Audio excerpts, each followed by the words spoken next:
pero... Sí, pero... No, bien. Bien, por suerte sí.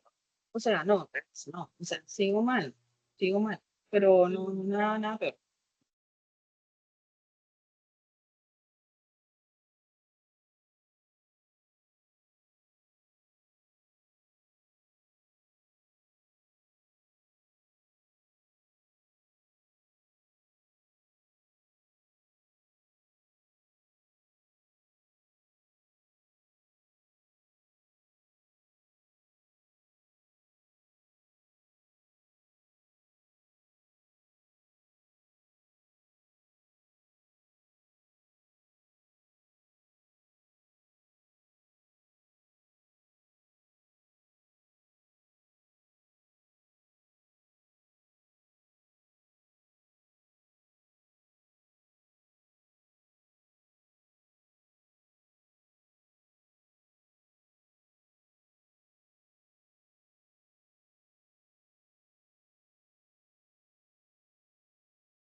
Hola a todos, ¿qué tal?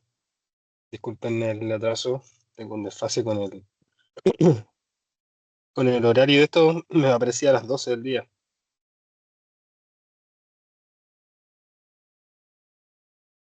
¿Se escucha? Sí, Carlos, se escucha. Sí, se escucha. Sí. Ya, buenísimo.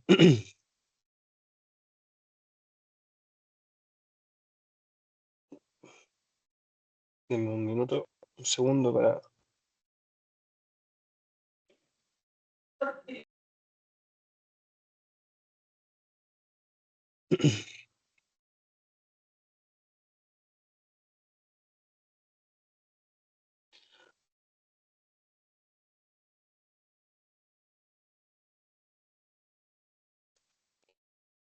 Ya.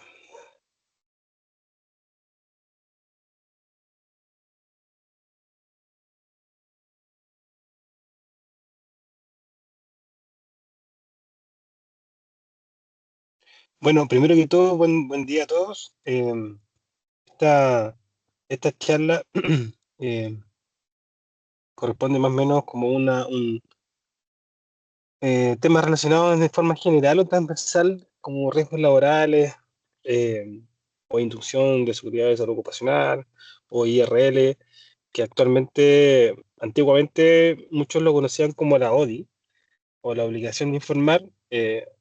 Comentarles que desde este año hubo un cambio en la legislación y esta charla de obligación de informar ya no se llama de esa forma, sino que se llama información de riesgos laborales en función del decreto 44 que entró en vigencia este año, ¿ya? Y eliminó dos decretos que correspondían a lo que era prevención de riesgo y comité paritario, y los unió en uno solo, y eso se actualizó toda esta normativa. Es muy similar, de hecho, técnicamente cambia solo el nombre y algunas otras partes que se van actualizando en función de algunos conceptos, pero en el foco es lo mismo, ¿ya? Y esto, bueno, parte de algunas cosas pendientes que teníamos como desde el área de, de- de seguridad y salud ocupacional con Jorge, y bueno, y aprovechando antes de que también que se nos vaya el año y poderle darle cumplimiento a este punto. Em, contarles que existe una ley, creo que todos lo conocen, que es la ley 16.744, que es la que em, establece las normas sobre los accidentes del trabajo y enfermedades profesionales. Esta es la madre de todo, en realidad, que cubre toda esta, todas estas exigencias, y a la vez esto es fiscalizado por dos instituciones, que es la Seremi de Salud y la Dirección del Trabajo, ya que se cumplen estas normas. Esta ley tiene cinco principios importantes eh, para, para establecer este seguro, que parte desde la solidaridad, donde todos los beneficios todos estos beneficios que entrega este seguro se financian con aporte directo del empleador. Ya no hay un descuento o una cotización que sale desde la remuneración del trabajador. Eh, Otro principio importante es la integridad, que cubre todas las contingencias laborales desde la prevención médica y económica. Esto quiere decir que hay una parte desde el área de prevención, como asesoría, por parte de la H en este caso, que es el organismo quien administra esta ley, tanto médicas, cuando netamente ocurre un accidente del trabajo y necesitamos la atención médica tal, ¿cierto? Y económica en el caso de tener algún reposo, algún subsidio o en el caso más extremo una pensión si es que hay un grado de invalidez por un accidente de trabajo. La automatización de las prestaciones, esto corresponde a que todos los trabajadores dependientes están cubiertos desde que comience la relación laboral. Esto quiere decir que no necesariamente debe estar firmado el contrato de trabajo para que esté cubierto el seguro, ¿ya? Si bien desde el día uno, desde el día que ingresa una persona a trabajar a una empresa, ya está cubierto por este seguro. La universalidad corresponde a que a que todos los trabajadores por cuenta ajena e independientes que coticen. Esto sí es importante. Todos los trabajadores pueden ser dependientes, netamente, que trabajen para un empleador, así como Ciencia Ambiental tiene trabajadores, esos son trabajadores dependientes, ¿cierto? O trabajadores independientes que coticen, estén afiliados a una mutualidad, eh, están cubiertos, ¿cierto? Trabajadores de instituciones públicas también, eh, dirigentes sindicales en el, en el, en el contexto de actividades propias del gremio, ¿cierto? Y obviamente que estén cotizando o estén afiliados a alguna mutualidad. Y en cuanto a unidad, esto significa que todos los beneficios son iguales para todos sin distinción de cargo. Esto es transversal, no hay un plan distinto o un trato diferente dado cierta condición de una persona dentro de una empresa o para otro tipo de empresa, ¿ya? Es de la misma forma en todos lados. Los objetivos de esta ley, obvio, lo primero es prevenir que ocurran los accidentes. Por tanto, eh, y todo lo que indica esta ley y los decretos asociados van en el enfoque de ir previniendo cierta o reduciendo el riesgo de que ocurran de estos accidentes. Eh, Obviamente, si no, de igual forma ocurren los accidentes, se pueden entregar prestaciones económicas para reparar la pérdida de ganancias. Esto quiere decir en relación a las licencias médicas o pensión en caso de algún tipo de invalidez. Prestar la atención médica para restituir al trabajador en lo posible a con toda su capacidad de trabajo. Encargarse, esto eh, refiere a rehabilitar, ¿cierto? A recuperar en su mayor parte o en su mayor capacidad an- de, eh, de la forma que el trabajador devolverlo a su lugar de trabajo, casi en las mismas condiciones o en las mismas condiciones que estaba antes de tener un accidente, por ejemplo. Y de reeducar, en este caso, para los efectos de ganar nuevas posibilidades de oficio o profesión, considerando su capacidad residual de trabajo. Pero también, en algunos casos, por ejemplo, cuando un accidente de trabajo eh, es grave, ya te refieres a grave, por ejemplo, una amputación o algo que provoque un daño muy grave en el trabajador, esta ley protege a personas de que, por ejemplo, deba ser reubicada en otro puesto, sea reeducada en otros puestos de trabajo, pero que eso no le imposibilite volver a trabajar. ¿Ya? A eso se refiere.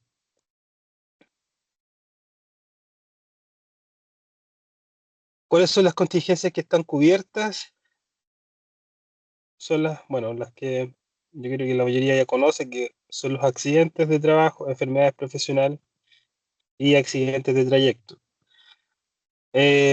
Como definiciones clave, el accidente del trabajo es la lesión que sufre el trabajador a causa o con ocasión de su trabajo y que le produzca incapacidad o muerte. Acá hay una diferencia dentro de lo que es un accidente y enfermedad, que el accidente es la lesión que se produce a causa o con ocasión. Esto tiene que ver, por ejemplo, con la función propiamente del cargo y también dentro del contexto laboral, ¿ya? O cosas que no necesariamente son del cargo propiamente tal, pero se producen en un ambiente laboral, ¿ya?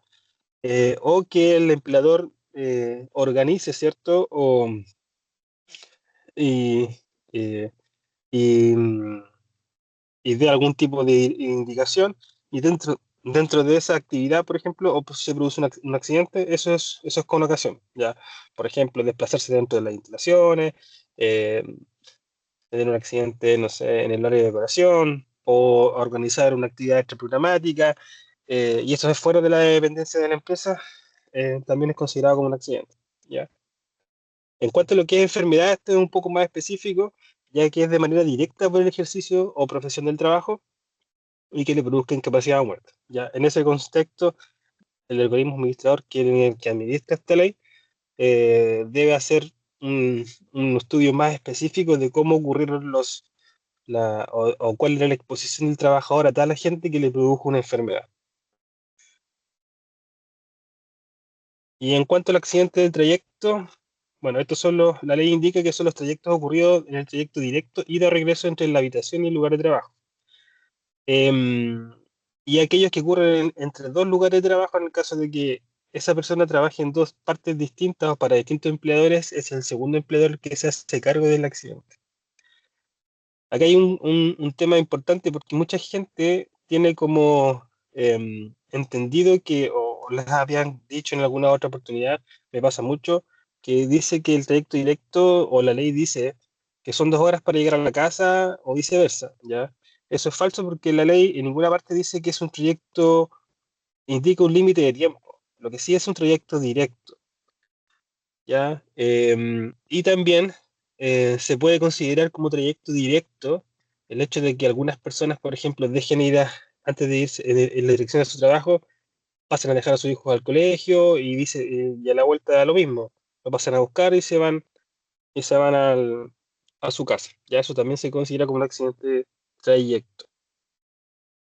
Em, bueno, después administrativamente, eh, el accidente del trayecto, sí, ¿quién levantó la mano ahí? Hola Carlos, aquí siempre tengo la duda Sí.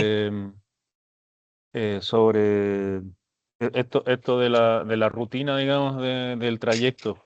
Si es rutinario para ti irte directo a la casa, si es rutinario pasar al gimnasio, ¿también está considerado como accidente de trayecto si te pasa algo en el trayecto, a pesar de que, no sé, pues, lunes te vayas directo, martes hagáis una cosa, miércoles hagáis otra? ¿Cuál es el criterio que aplica para, en definitiva, considerarlo o no? Buena pregunta. Nunca me había pasado eso del gimnasio, lo que sí, porque esto Claro, es de que la no que ocurra misma... algo en el gimnasio, no estoy preguntando eso, sino más bien tú cambiáis tu trayecto por ir a algún lugar, independiente de donde sea. Entonces, ese cambio de trayecto, que igual es cotidiano porque tenía una rutina Ujú. día por Pero, medio, eso está considerado, eso se considera como accidente de trayecto, y en definitiva, ¿cuál sí, es el o sea, criterio para incluir o no distintos trayectos que tengáis camino a tu casa?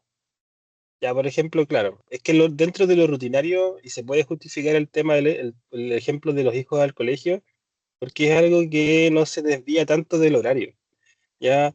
Eh, lo voy a preguntar el tema por ejemplo, del gimnasio, porque ya eso también me pasa a mí, y yo en la mañana voy al gimnasio y después me voy al trabajo, o viceversa, pero esos tiempos de gimnasio a veces son muy prolongados.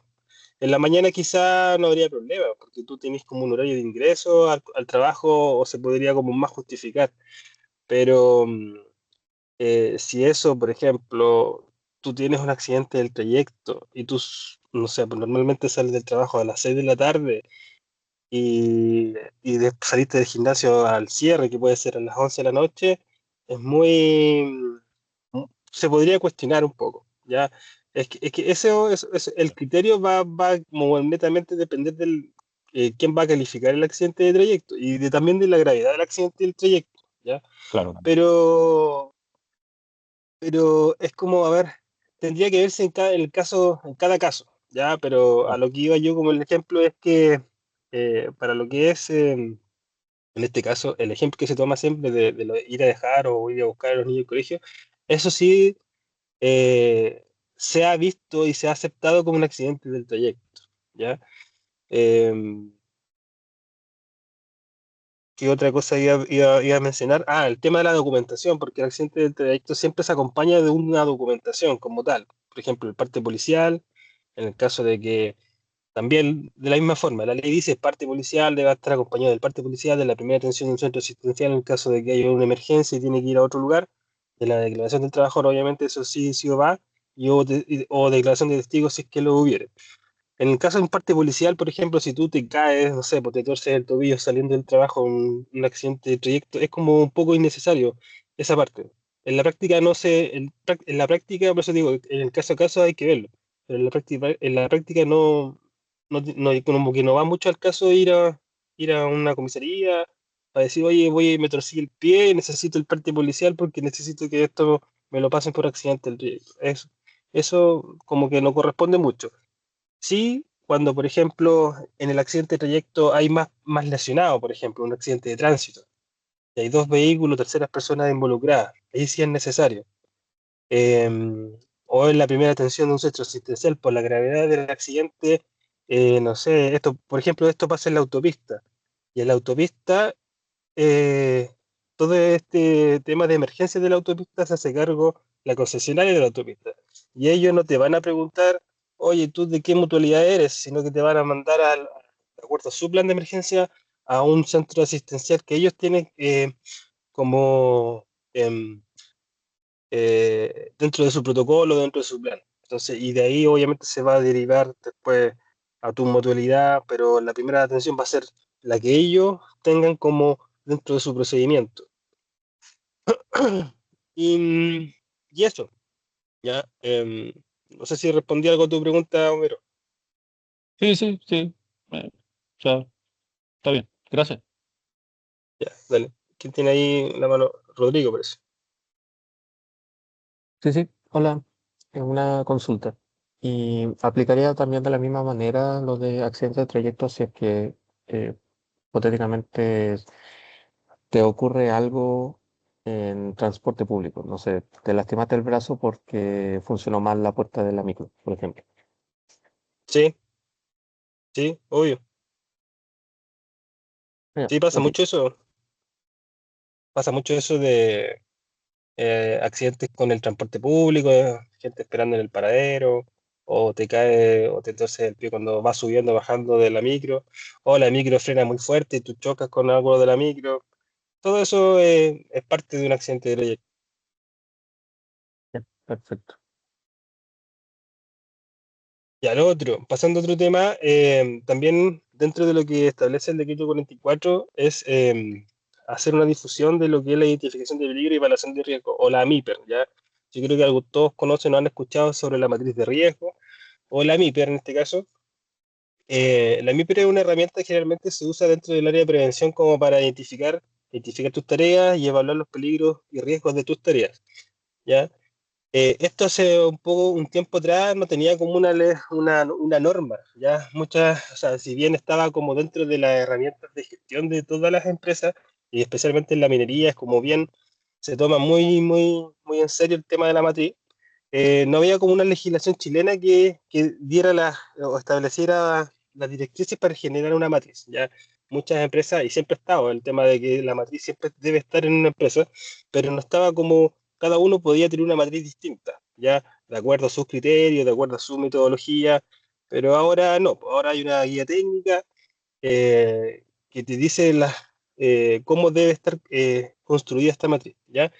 Y también dentro del decreto 44 habla que esto también debe ser difundido a los trabajadores, ¿ya? Por tanto, igual va a ser una herramienta que debe estar ahí publicada en algún canal de Teams, creo que está también. Eh, y esta matriz también, o dentro de esta norma de matriz, ¿ya? También se define qué es lo que es un peligro como tal y qué es lo que es un riesgo como tal, ¿ya?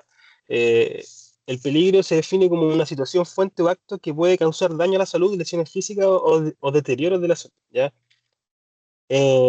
Obviamente para entender que el peligro y el riesgo se diferencian, no son cosas, no se entiende como algo igual, ¿cierto?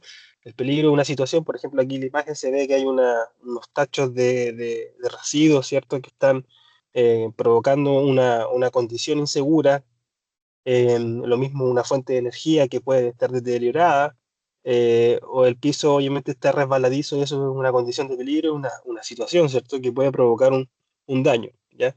Y el riesgo ya es la probabilidad de que el peligro este se materialice o cause daño a las personas. Por ejemplo, ahí en las imágenes se muestra la exposición de la persona o a un agente de peligro que, eh, no sé, puede haber tomado un interruptor que esté en mal estado y le produjo una electrocución. El no usar los elementos de protección personal, el desviarse de los procedimientos, por ejemplo, no sé, de como se ve en la imagen, hablar por teléfono en un área de producción donde está prohibido utilizar el celular, ¿ya?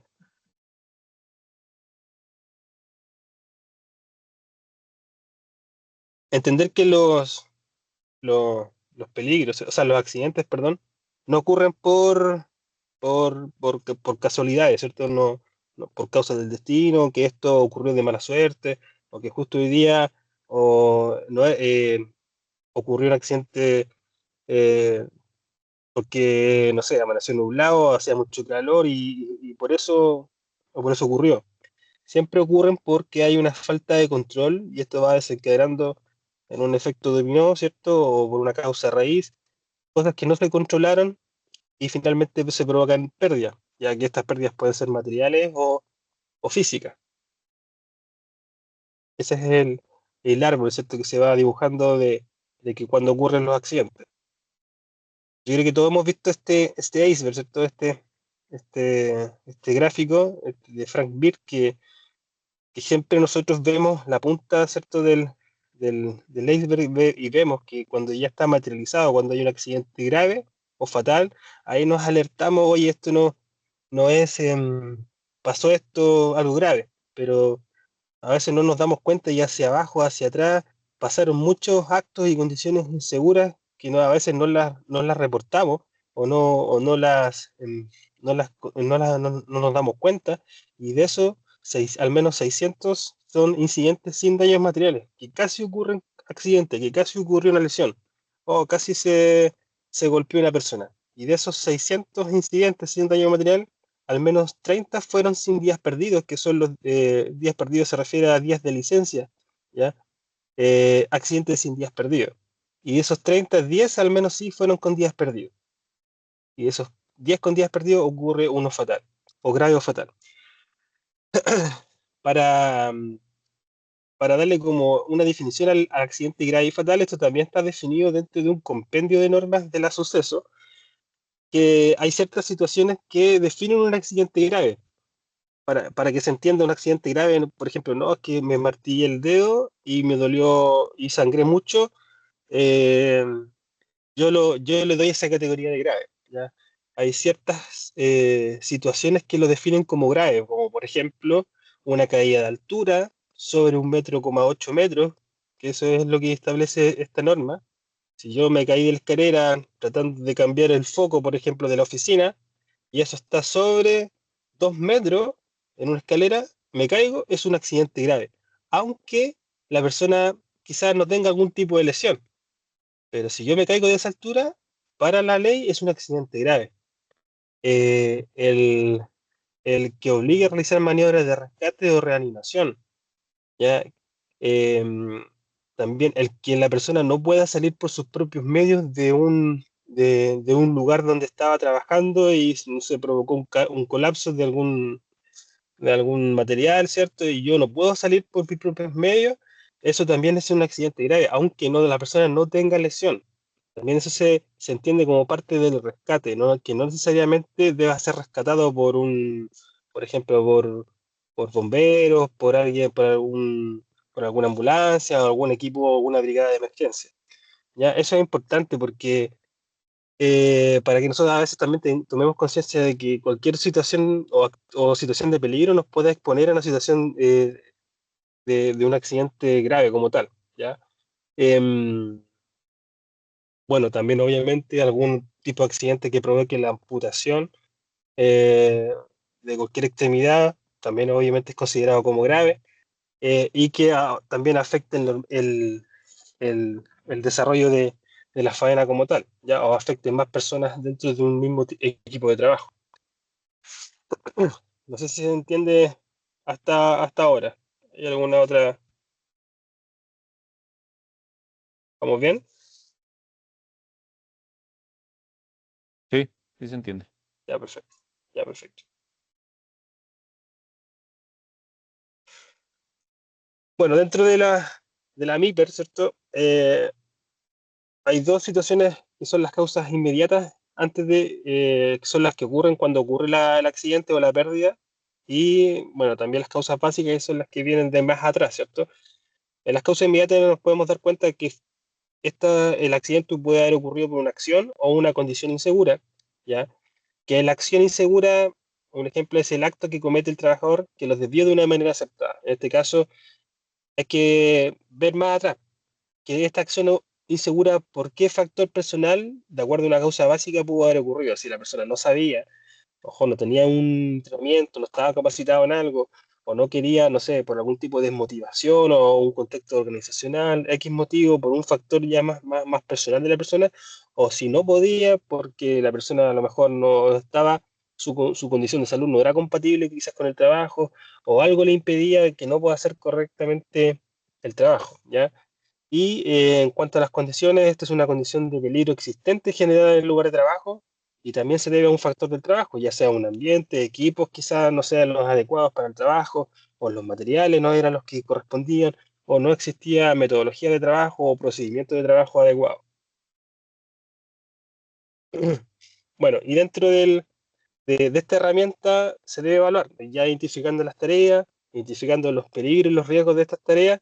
Hay un mapa de calor, ¿cierto? Que es un cálculo para calcular la magnitud del riesgo, que es bien simple. Se calcula la probabilidad por consecuencia en una escala de 1 a 4, y eso en un mapa de calor me va generando, de acuerdo al resultado, cuál es mi riesgo de la tarea que yo estoy evaluando. Y los niveles corresponden a bajo, medio e intolerable o grave, ya en esa escala. Esto, bueno, también nos va a alertar, ¿cierto? Si yo tengo una actividad que es crítica, que es intolerable, me da con un rango muy alto, si no he aplicado los controles y me está dando un riesgo alto, significa que no debo comenzar los trabajos, que debo analizar nuevamente, aplicar controles para reducir este riesgo, ¿ya? Esa es la dinámica y para eso se utiliza esta herramienta. También dentro de los controles existe la jerarquía del control que va desde la eliminación, sustitución y control de ingeniería, control administrativo y los elementos de protección personal. Hay que darse cuenta que los elementos de protección personal son como lo más bajo de esta escala. En el fondo son, si yo tengo un riesgo crítico y como medida de control coloco solo el uso de EPP, no tiene mucha mucha coherencia, ¿cierto? Porque no estoy aplicando un control fuerte, efectivo, ¿ya? Porque el EPP no va a eliminar el riesgo, sino que lo va a proteger, va a controlar, va a proteger a la persona de alguna consecuencia mayor. Y hay que empezar a pensar en cómo eliminar, ¿ya? Eliminando el riesgo, ya sea atacando la causa raíz de las medidas que pueden sustituir quizás producto, un proceso, o automatizar algunas tareas, o sustituir, ya que si bien no va a eliminar el riesgo, pero sí lo va a reducir, ya sea cambiando el producto, proceso, lugar o actividad, aplicar controles de ingeniería que buscan reducir los riesgos mediante algún tipo de sistema que modifica las condiciones, ya sea ventilación, aislamiento o espacios protegidos, y luego los controles administrativos que ya esto se transforma en alguna instrucción, procedimientos de trabajo o instructivos. O también personal más calificado para ejercer cualquier tipo de trabajo, en este caso, señalizaciones o instrucciones. Y ya como les decía, el EPP, cuando ya lo anterior no pudo eh, eliminar en un 100% mi causa raíz, ¿cierto? Mi peligro, aplico controles de EPP ya para proteger y eliminar, reducir aún más este riesgo que estoy evaluando. Los equipos de protección personal también se entiende como cualquier equipo destinado a ser llevado o sujetado por el trabajador que lo proteja de uno o varios riesgos que puedan amenazar su seguridad o salud en el trabajo, así como cualquier complemento o accesorio destinado a tal fin. Consideraciones: utilizarlo en la zona que corresponda, usarlo de forma correcta, cuidarlo y mantenerlo en buen estado, no alterarlo, no rayarlo, no jugar con él.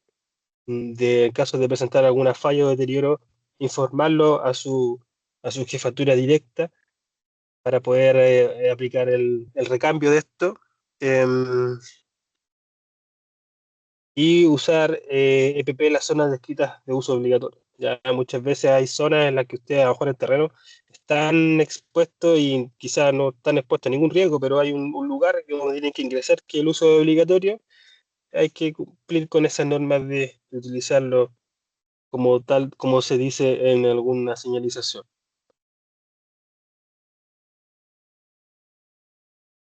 Algunos EPP de terreno, cascos, lentes, protección auditiva que se piden a veces, guantes, calzado de seguridad. Ustedes también utilizan calzado de trekking, senderismo, chaleco geólogo, gorros legionarios, poleras manga larga, competición UV, crema de factor UV. Y eso, hasta ahí vamos bien, ¿cierto? Me va quedando poco. Dudas. ¿Alguien levantó la mano o no? No. Procedimiento en caso de accidente. Esto sí, más o menos es importante tenerlo como claro.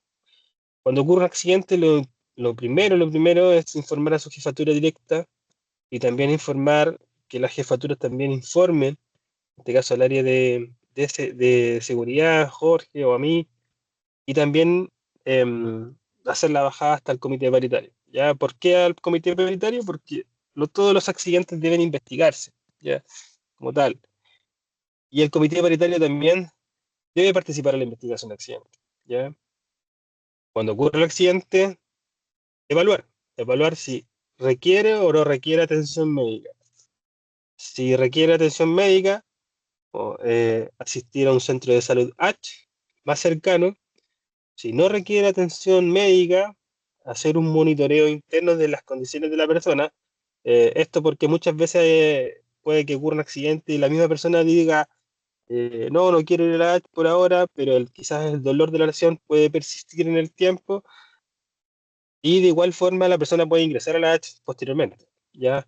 Pero es importante que exista esa evaluación o ese monitoreo interno, si existe una sala de primeros auxilios o se pueden entregar recursos de atención de primeros auxilios previamente, es muy importante, ¿ya?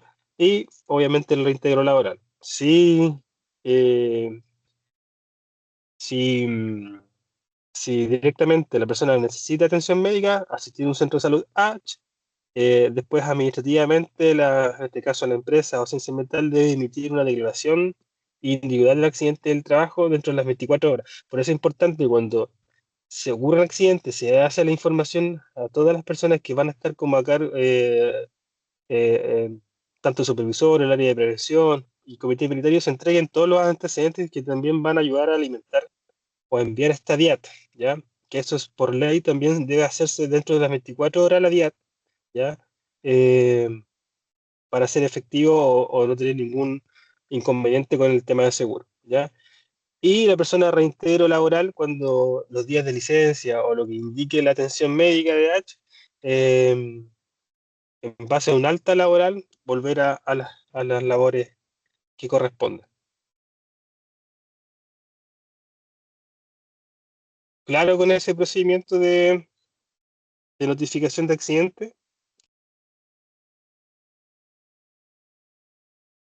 Sí. Perfecto. Bueno, acá les dejo un cuadro como muy general de algunos riesgos asociados a las tareas. Ya yo sé que, bueno, en la oficina eh, es un poco más relajado, ¿cierto? O quizás más controlado todo la exposición de algunos riesgos, por ejemplo, en comparación a terreno, hay muchos desplazamientos por otro tipo de zonas, y en la oficina es un poco más administrativo, donde algunos riesgos generales son las caídas al mismo nivel, ya centro, o sea, dentro de la oficina o en el sector del estacionamiento. Eh, Caía a distinto nivel, ya sea por la subida y bajada de la escala, ya eh, golpes por o contra materiales, ya sea por algún mobiliario, sobreesfuerzo relacionados al riesgo ergonómico, a las jornadas más, quizás más extensas eh, en el puesto de trabajo. Eh, y bueno, en relación a las caídas al mismo nivel, medidas de control relacionadas son, bueno, primero mantener siempre el orden y limpieza en el lugar de trabajo, evitar los pasillos, o sea, no tener pasillos obstaculizados con alguna caja, con algo, ¿cierto? Con cables que estén atravesando los escritorios, por ejemplo, caía de distinto nivel, como en este caso las escaleras o escalas que están ahí en los altillos. Importante el uso del pasamano en los 3 puntos de apoyo en el caso de, eh, bueno, trabajo sobre 1,8 metros y de usar protección antica. En este caso no, en la oficina no hay. En el caso de los riesgos, golpes por o contra, la medida de control para mantener distancia entre los elementos a manipular, tránsito solo por lugares habilitados. Y también, importante, ya que ustedes generalmente, como el riesgo más importante es el ergonómico, realizar pausas activas o descansar, ¿cierto? Como lo hacen, a veces tienen su momento ahí de distracción, eso también es bueno, mantenerlo, eh, salir un poco del computador, pararse, moverse, hacer otra actividad y no estar todas las 8 o 10 horas ahí sentado en la oficina, ¿ya? Algunos, para los profesionales de terreno, algunos riesgos asociados a las tareas. Tenemos de igual forma riesgos ergonómicos por posturas prolongadas, mobiliario inadecuado y uso continuo de pantalla, riesgos psicosociales. Esto está dentro de la IRL, esto también se le va a hacer llegar el documento para que lo puedan firmar. Riesgos psicosociales por carga laboral excesiva, presión por plazo de aislamiento en el teletrabajo, riesgos eléctricos por uso de equipos electrónicos o conexiones defectuosas. Eso también es importante, también dentro de la oficina. Evitar el uso de alargadores, ¿ya? O no sobrecargar enchufes, ¿cierto? Eh, y si no estoy utilizando no sé, una extensión, no dejar el cargador enchufado, ¿cierto? Eternamente ahí, si no lo estoy utilizando. Por ejemplo, algunas prácticas relacionadas con eso. Continuando con los riesgos asociados a las profesiones de terreno, eh, caídas, tropiezos, lesiones musculares por desplazamiento en terrenos irregulares o con pendientes, exposición a temperaturas extremas por radiación solar, lluvias, vientos o condiciones climáticas adversas, contacto con flora o faunas peligrosas, eh, ya sean picaduras, mordeduras o algún tipo de infección, accidentes durante conducción de vehículos 4x4 en caminos rurales o de difícil acceso, riesgos asociados al trekking, cabalgatas o caminatas prolongadas, puede ser deshidratación, fatiga, 15 sobreesfuerzo físico, riesgo por desplazamientos en lancha, hasta en el caso de que existe algún tipo de trabajo que usen alguna embarcación, riesgo en operaciones de buceo, en el caso también de que haga una actividad como tal, hagan buceo, peligros en vuelos de helicóptero, ya, esto sí se ha visto, o sea, sí, sí han utilizado ese recurso del helicóptero, también es un tema importante. Exposición a sustancias químicas o materiales peligrosos sin el uso adecuado de EPP, contaminación cruzada, manipular muestras biológicas o residuos, riesgos por fallas de comunicación en zonas sin señal o de difícil acceso, dificultades logísticas para la evacuación o atención médica en áreas remotas o aisladas. Eh, bueno, y las medidas de control respecto a a este mismo tipo de cargos, ya sean profesionales de terreno, en cuanto a calzado y vestimenta, utilizar el calzado de trekking o seguridad con suela antideslizante y ropa adecuada al terreno. y clima, incluyendo protección solar, vestimenta impermeable, térmica, según las condiciones, planificación y evaluación, planificar y evaluar previamente los accesos en zona de monitoreo y muestreo, considerando riesgos topográficos, asegurar que los desplazamientos se realicen con planificación previa y respaldo logístico en caso de contingencia, hidratación y pausas, realizar pausas programadas e hidratarse constantemente durante jornadas prolongadas en terreno o bajo altas temperaturas, transporte de equipo, portar mochilas ergonómicas, utilizar apoyo logístico para traslado de equipos evitando sobrecarga física. También, importante, su planificación ahí cuanto al terreno, y qué es lo que llevar en la mochila, si todo lo que voy a llevar lo voy a utilizar, si no lo voy a utilizar, ¿para qué llevarlo? Verificación de vehículos, verificar el estado de los vehículos, 4x4, buenas embarcaciones antes del uso, usar chalecos salvavidas en el caso de que utilice algún tipo de embarcación. Comunicación efectiva, asegurar que la comunicación con la supervisión o con el equipo sea especialmente en zonas sin señal. Prevención ante fauna peligrosa, bueno, esto ustedes netamente es como más técnico de su área, pero una recomendación general. Identificación obviamente previa de las especies, establecer una ruta segura, utilizar los EPP adecuados, específicos, ya sean botas, guantes, algún tipo de repelente en caso de ser necesario, capacitación al personal y mantener distancia mínima de seguridad para evitar contacto directo, protección al manipular muestras, utilizar guantes, mascarillas o protección ocular para manipular muestras biológicas o potencialmente contaminadas, seguridad en el uso de dispositivos, respetar los protocolos de seguridad del fabricante, en este caso de que usted utilice algún drones o cámaras, trampas y otros dispositivos. Capacitaciones y simulacros, participar en instituciones de seguridad, capacitaciones internas y simulacros de emergencia. Ergonomía en el trabajo, aplicar pausas activas y mantener estaciones de trabajo ergonómicas durante el procesamiento de datos y redacción de informes. Uso de PP, utilizar equipos de protección personal obligatorio según la actividad. Documentar incidentes, condiciones inseguras, desviaciones operacionales y dar aviso oportuno de las medidas correctivas. Transporte seguro de materiales, transportar equipos y sustancias con etiquetado visible y contener posibles derrames o fugas. Y bueno, eso sería todo en realidad. No sé si hay alguna duda, consulta, algo que quisieran comentar y que podamos quizás tratarlo y poder darle resolver esa duda.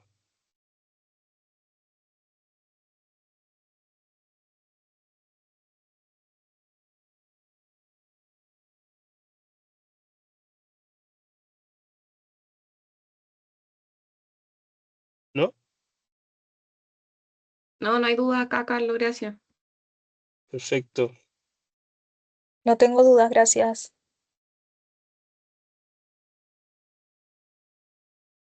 Ya pues, estaríamos entonces, estimados. Se agradece la asistencia y participación. Ahí posteriormente le vamos a hacer llegar el documento para que lo puedan firmar.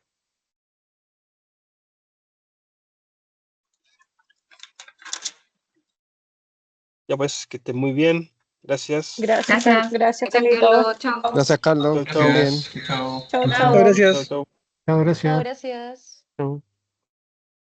Carlos, perfecto.